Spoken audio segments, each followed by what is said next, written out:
Hello, আসসালামু আলাইকুম guys. আমি আজকে আসলে দৈনন্দিন জীবনের যে ছোট, ছোট দোয়া ওইগুলা থেকে শুরু করব। আজকে আমার ১ম ভিডিও।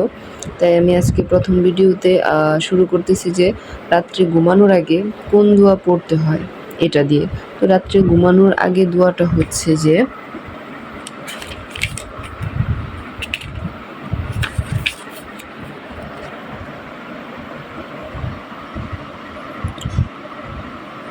বিসমিকা আল্লাহুম্মা আহইয়া ওয়া আমুতু।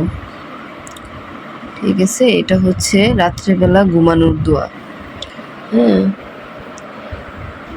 তারপরে হচ্ছে আমরা যখন ঘুম থেকে জাগ্রত হব তখন যে দোয়াটা পড়তে হবে সেটা হচ্ছে আপনার এটা হচ্ছে আলহামদুলিল্লাহিল্লাযী রদ্দা আলাইয়া রুহি ওয়া আফানি ফি জাসাদি। এটা হচ্ছে ঘুম থেকে উঠে তারপরে বলতে হয়। তো সবাই দোয়া করবেন ইনশাল্লাহ। আসসালামু আলাইকুম।